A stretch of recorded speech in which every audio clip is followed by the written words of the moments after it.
Do you trust the process? Because it kind of seems like there are a lot of Reds fans who don't.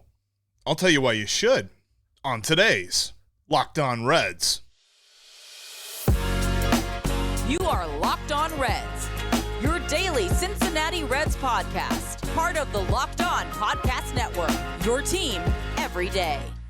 You are Locked On Reds with myself, Jeff Carr. I am a lifelong Cincinnati Reds fan that's turned an addiction into information for you. I want to thank you for taking time out of your day to join me and talk some Reds baseball here on a Monday in November. That's right, you are a Reds fan for sure. Locked On Reds is part of the Locked On Podcast Network. We are your team every day. We are free and available on all platforms all year long, talking Reds baseball. Whether you want to listen on your favorite podcasting app or you want to find us here on YouTube, if this is your first time watching, thank you so much for doing so. And hit that subscribe button, click the bell to get notified, because we're here all year and we're absolutely free. On this Locked On Reds podcast here, you've got me, you and me talking Reds, as Steve will be back tomorrow. Had a little bit of a scheduling conflict over the weekend, and sorry for the late release on this Monday afternoon, but I was waiting on some news, and I was a little bit lazy over the holiday weekend. But let's talk about the news, because Sonny Gray is a St. Louis Cardinal. Ugh, that hurts just saying it.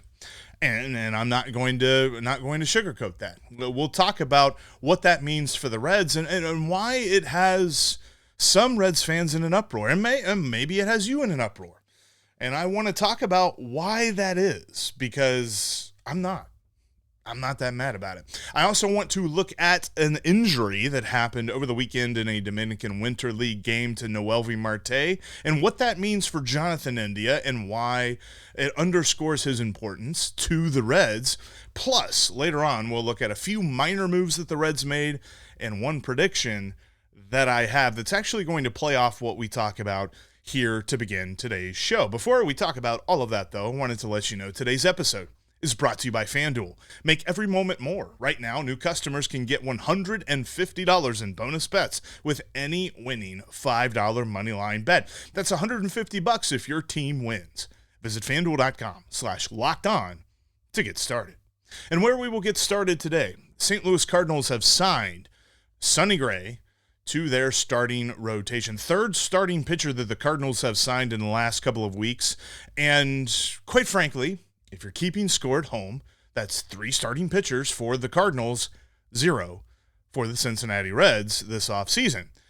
However, if you really want to get micro about it, there's reasons that this isn't that big of a deal. The 3. Now, Sonny Gray is a huge ad for them, and I've seen some reports, nothing substantiated about the total money, but the initial reports are 3 years, $75 million for Sonny Gray.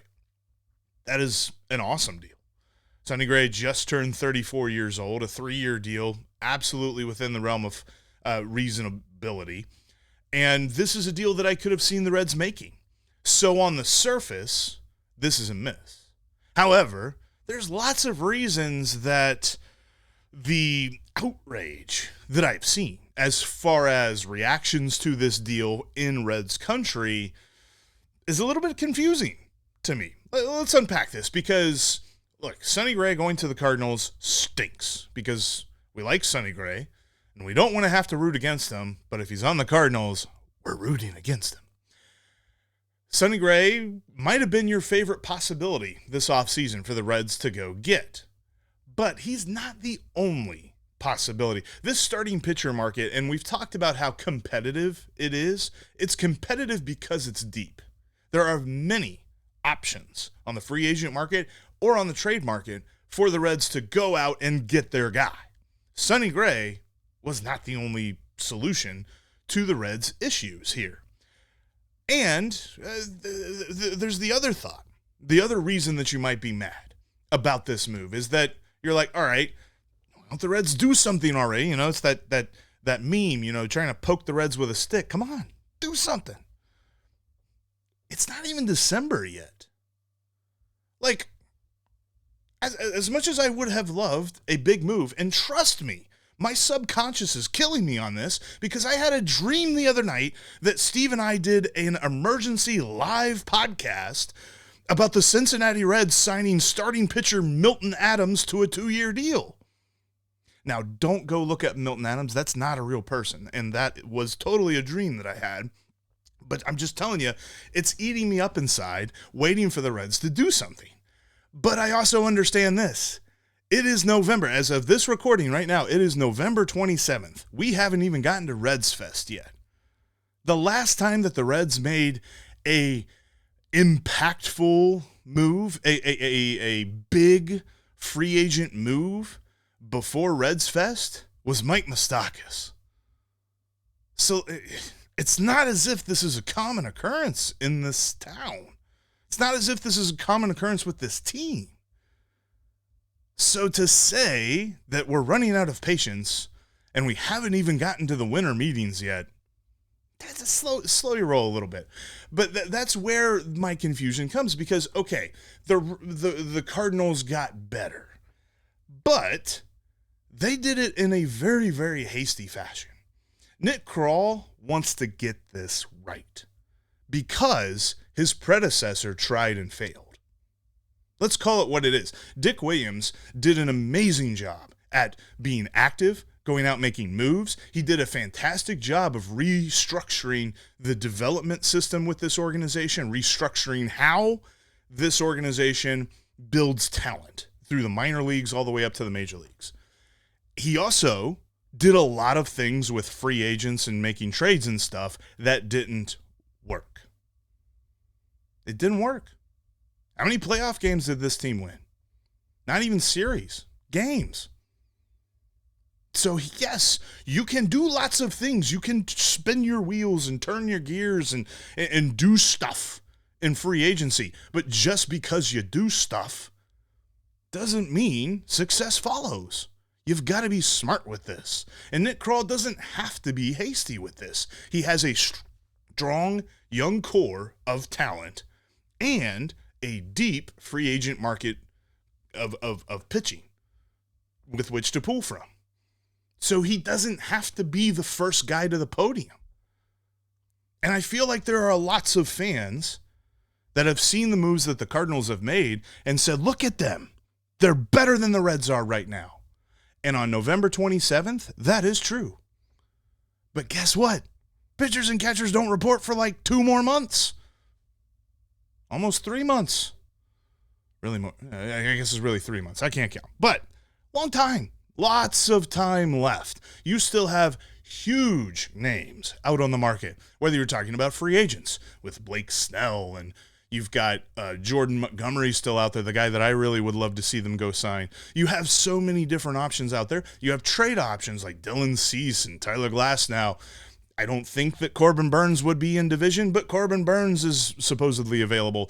So many different options are out there so that Sonny Gray is not the reason to get mad about this offseason. If you think that the Cardinals signing Sonny Gray officially dooms the Reds to a bad offseason, you don't know the offseason of baseball. Because Nick Krall still has plenty of time. And much as Dick Williams was the guy that really did lots of moves and made lots of trades and signings for this team, but he did so in kind of he basically had to rebuild the team through free agency and trades. That's what the Cardinals are doing right now. Last year, the Cardinals lost over 90 games. Last year, they were last in the division, and it was a very clear last in the division. They tried to bring up young pitchers and young hitters and show that the future of their team was just as exciting as the Reds or even the Pirates, but they failed. And some of their major leaguers who had very inspiring rookie campaigns and second-year campaigns took a step back. Dylan Carlson, Lars Nootbaar, those guys didn't quite take the step forward they all thought they would. So the Cardinals had to inject life. So they had to be the first to the podium. The Reds don't. So I'm not worried. And I don't think you should be either. And you might be. I'd love to hear from you in the comment section here on YouTube, here on YouTube, or you can hit me up on Twitter at Jeff Carr with 3 Fs. I'd love to hear why you're worried, because you might be saying, well, in the past, the Reds didn't do anything in the offseason. Nick Krall wasn't the general manager in the past. Nick Krall's in control of this team, and I trust that his plan is a good one, because so far it has been. You know, Noelvi Marte proved over the weekend why Jonathan India is so valuable to the Reds. I'll explain why coming up next.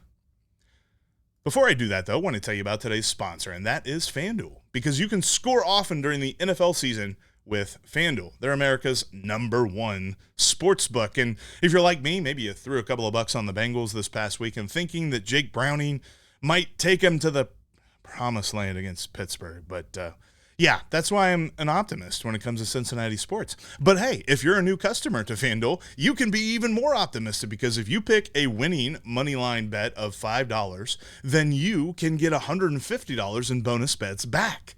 It's that easy. I mean, go sign up at FanDuel.com/lockedon, place a $5 moneyline bet, and if your team wins, you get $150 added on to that in bonus bets. If you've been thinking about joining FanDuel, there is no better time. Plus, you've got basketball, lots of NBA stuff, lots of college basketball stuff. The Bearcats are phenomenal this year. Very excited to watch them each and every game. Lots of talent, and Wes Miller looks like an awesome coach. This could be a fun year to be a Bearcats basketball fan. And there's so many more things. And plus, you've got the money lines, like I mentioned. You've also got point spreads, over-unders, lots of prop bets as well. Be interested to see what Jake Browning's passing yardage over-under is for his second game. It was at 205.5 in this last one, and I actually made a little bit of money taking that. But there's all kinds of great ways to turn your sports knowledge into cash with FanDuel. So like I said, you know, the whole moneyline thing, you sign up today, you go to FanDuel.com, place a $5 moneyline wager. Maybe you think that the Bengals will get a win this week. You place $5 on them, you win, you get $150 in bonus bets added on to that with FanDuel. They're the official partner of the NFL, and they are the official sportsbook of Locked On. Again, that's FanDuel.com/LockedOn. Locked On has launched the first ever national sports 24/7 streaming channel on YouTube. Locked On Sports Today is here for you 24/7, covering the top sports stories of the day with the local experts of Locked On, plus our national shows covering every league. Go to Locked On Sports Today on YouTube and subscribe to the first ever national sports 24/7 streaming channel. Over the weekend, in a Dominican Winter League game, Noelvi Marte left the game early with an apparent leg injury. Now, he was stealing second. He actually, I think this was his 4th game with Gigantes, the Dominican Winter League team down there, and he actually had a 4-game hitting streak. I mean, you're talking about a guy that just gets hits. He just hits the ball all the time. But he had a single in this one. It was in the 8th inning, and then he stole second successfully with a head-first slide. But he stayed on the ground. Now, when you watch the replay, there was nothing really awkward that happened in his running stride or anything like that, but he stayed on the ground, kind of grabbed at his leg, not necessarily, you think of grabbing your leg, you think of Ken Griffey Jr. grabbing his hamstring. I can still close my eyes and see that. That wasn't what he did, but he did kind of like reach down toward his leg and kind of feel like the hamstring area. The trainer came out, took a look at it, and then helped him off the field. He was not able to walk off the field under his own power. He kind of, had to have some help. He did walk down the dugout steps on his own, but it did look precautionary. It did not look like egregious or anything like that. But it was a injury to a player who should be a key part of the Reds next season. And this injury really underscores the value of Jonathan India. All of the trade rumors that we've heard, especially since the offseason started, have been teams are calling the Reds, teams are talking to Nick Krall about Jonathan India, and Nick Krall is constantly saying, we're not actively trying to trade him, but we're listening. We're seeing what people are saying. And that's what any good general manager should do. But Steve and I have maintained, Steve has made this point, and I wholeheartedly agree with him, that Jonathan India is far more valuable to the Reds or on the team than he is as a trade chip. But with this injury to Noelvi Marte, and there's not been any reporting, I've looked and I've tried to see if there's any more further reporting as to what the injury is, how severe it is. But this underscores the importance of having him here, even though, objectively, India is the 5th best outfielder on the team, or infielder on the team. He is a guy that would fit in very nicely. You could put him at second base if Noelvi Marte is hurt. You put him at second. You put Ellie at third. You put Matt McLain at short, and your infield's still golden. You still have CES at first or Spencer Steer at first, whoever's there first. With all of that, if you trade Jonathan India, then you make some weird thing. Spencer Steer can play second, but then you have to shuffle the outfield around. You weaken the outfield. Having Jonathan India is important here. Now, the injury to Marte kind of brings this into light, too, because I thought this whenever I first saw the video, that I have always had a lot of respect, and I love the guys that play over the winter. Usually, it's prospects or guys who are trying to make a name for themselves, not necessarily established in the major leagues. Now, you still hear about guys from other teams, like Ronald Acuna still plays over the winter for the Braves, and that's still super impressive to me. Like, you know, a couple of weeks ago, whenever he was announced as the NL MVP, he went out that night in I believe it was a Mexican Winter League game and hit a Oppo Taco home run to the opposite field. So he's just, underscoring his amazing ability to play the game of baseball. But with this, I mean, Marte finished the season with a beautiful hitting streak for the Reds. It's not as if he has a lot to prove, although I think he's going into spring training expecting nothing, believing that he is owed nothing. And I really admire that. But with this injury, he should absolutely shut it down. I don't want to see him playing anymore until, everybody reports to Goodyear. Because with this, it's really about, keeping yourself loose, keeping your mind sharp, keeping your plate discipline intact and things like that over the winter. Because, we even saw last offseason with the Arizona Fall League, Marte had bad numbers in Arizona. Matt McLain had bad numbers in Arizona. That didn't mean anything, numbers-wise, translating into the regular season. It's all about staying fresh. But if you're going to get hurt, and if you're going to have to play through injuries to do it, that doesn't make any sense. I hope the Reds kind of step in here and say, all right, Noelvi, appreciate the dedication. We want you healthy coming into Goodyear in February. Because looking at I'm not going to try and play doctor because I'm not. As much as, medically, we always love to talk about players and look at replays and say we know what happened. But looking at it, the trainer kind of looked at his calf. He kind of looked at his hamstring. Not necessarily sure. I did see some folks, talking about, and last summer, while he was in the minors, before he was called up, he dealt with a minor hamstring issue that kept him out a couple of weeks. Could be a re-aggravation of that. Could be something different. But whatever it is, even if it's minor, his importance is to the Reds. And his importance is to be healthy once spring training begins. And I hope that that's kind of where he places his focus. But again, this is why India being on the Reds is so important. Because with India, you don't really miss a beat, I don't think. If Marte misses time, or let's look into the season. Maybe Marte's healthy, but if Ellie misses time, if McLain misses time, Steer, CES, whoever, India can just about play any one of those positions. And, if you're talking about one of them, if Ellie or McLain is hurt, then the other plays shortstop. And you still have India on the infield, and you don't miss a beat. And India can play DH, obviously. He's a good hitter, so if you're a good hitter, you can be a DH, period. And so you're still able to get him in the lineup. I believe, and this is going to be another thing that, we harken back to Ben Zobrist or something like that. I always love to talk about Ben Zobrist. But Ben Zobrist got everyday playing time without having an everyday position. Chris Bryant, when he was on the Cubs, especially, not necessarily so much recently, but when he was a Cub, got everyday playing time without having an everyday position. Jonathan India can get everyday playing time without having an everyday position. Although, if you could argue his everyday position on this team is that of team leader. So again, just goes back to the vital importance of Jonathan India that I think lots of people miss when they're talking about, yes, trade him. Whatever you're getting, trade him. Let's not be so hasty. Seems to be a theme today. Don't be hasty.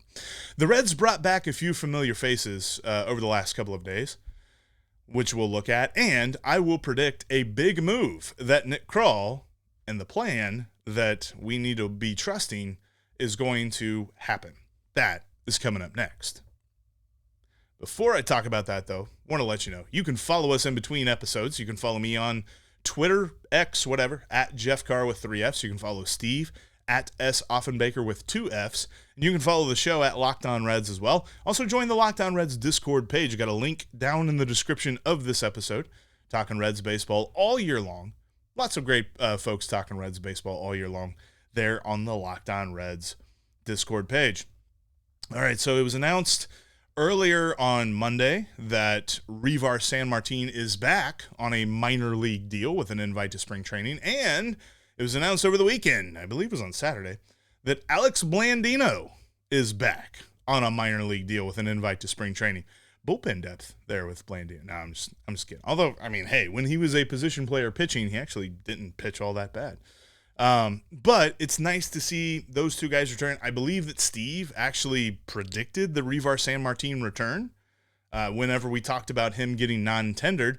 I think that's a great move for the Reds. I mean, they know what they have in Reiver Sanmartin, and he could be very good left-handed bullpen depth. That's why I wasn't necessarily shocked, but I was a little bit surprised whenever they non-tendered him, because you don't typically just move on from a lefty so willy-nilly. And Sanmartin had shown when he was healthy a couple of years ago that he could be a solid left-handed option out of the pen.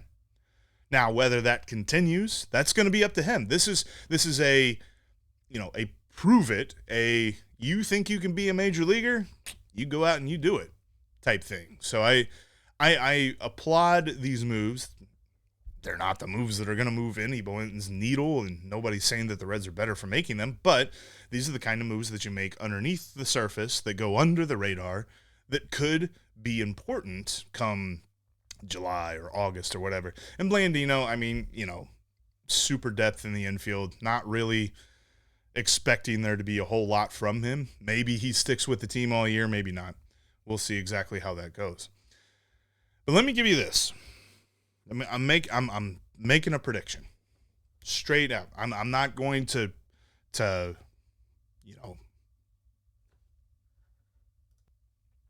hedge it or qualify it in some way, saying that, oh well, just in case I'm wrong. No. The Reds are going to trade for Dylan Cease. I don't know what the trade's going to look like.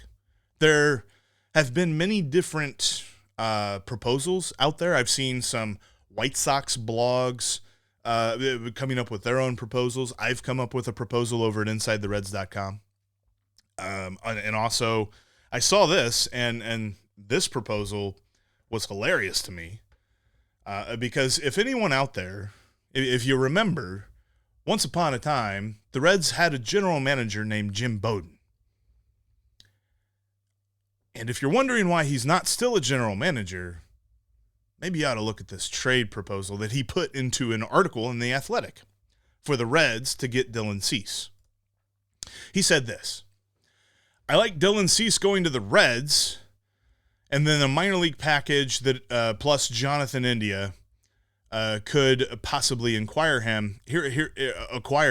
Here's what Jim Bowden said. He said, Jonathan India and right-handed pitcher Ty Floyd. Now, Floyd was a first-round pick for the Reds. He was part of the supplemental round, the number 38 pick in last year's draft. He's shown lots of upside, maybe even upside that is comparable to Dylan Cease. And, the White Sox will get their long-term second baseman in India and a young starting pitcher in Floyd. Now, maybe the Reds would have to throw in a kicker too, but there is a deal to be made here. If you're wondering why Jim Bowden's not a general manager anymore, White Sox fans saw this and they were furious. And they should be. This is a drastic underpay.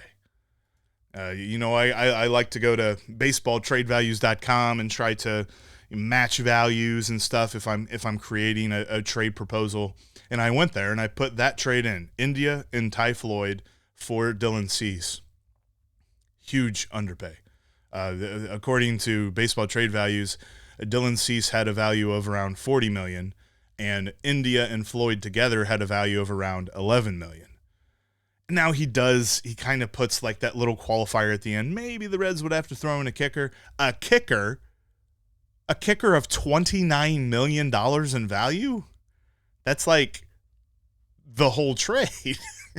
They'd have to do like a whole nother trade, according to the Baseball Trade Value site. But it's funny to me because I've seen so many different proposals. And quite frankly, my proposal that I put at InsideTheReds.com was very strongly based on the values of BaseballTradeValues.com. It was pretty heavy. If you see that post, I had a lot of players in there, and some folks read that and said, that's an overpay for the Reds. And quite frankly, I might agree with them. But if the trade is Jonathan India and Ty Floyd, I think I do that yesterday. As much as I just said how important Jonathan India is to the depth of this team, you're basically getting Dylan Cease for Jonathan India, which means you're getting your ace at a very reasonable value on a trade and very reasonable value on a salary. But all of that aside, I don't think it's going to be that easy to get Dylan Cease, but I think that the Reds get it done. There's lots of reports that are saying that the Braves are really trying hard to get Dylan Cease. The Cardinals, I believe, were in on trade talks, but signing Sonny Gray may change that a little bit. I've seen there are some other teams that are starting to get in on the Dylan Cease trade negotiations. I think the Reds are the team that gets it done. The Reds and the Baltimore Orioles are another team as well. Really, the Orioles are the only team that kind of scares me if you're comparing apples to apples for a possible trade, because they have more prospect depth with which to trade from. But I think that the Reds can get this done without completely gutting the farm system, but at the same time, this would be a huge move. This would be the move that we stand up on a table and we say, the Reds are going for it. The Reds are all in on this season. They're ready to go. Because Dylan Cease is legit. He's had a couple of really good years. Last year wasn't as good as 2 years ago, but I still remember, I think it was 2021, the White Sox came to Cincinnati and Dylan Cease pitched, and this was still when pitchers were hitting, and I think he pitched a shutout. It was either a shutout or like 1 run allowed or something like that. Absolutely dominated the Reds that day. And on the hitting side, he had 3 hits. Pitchers don't hit anymore, so that's really not that big of a deal. But still, he showed his value on the field. And I'm predicting that the Reds get it done. Still not necessarily sure what the trade's going to look like because proposals are all over the place. But I really think that this is the move that Nick Krall is working on. This is why we're not seeing, the Reds signing bullpen guys, the Reds signing a right-handed outfielder right now, because he's working on this deal, and once he gets it done, then he moves on to the other stuff. That's my prediction for you for this offseason. And that is how we will end today's show. Thank you so much for checking out today's Locked On Reds podcast. Make sure, if you are not an everydayer, become an everydayer by subscribing on your favorite podcast app or right here on YouTube. And click that bell on YouTube to get notified whenever we've got new content for you, because Steve and I will be with you all throughout the offseason, every single day, bringing you Reds content every single day, because we are Locked On Reds every single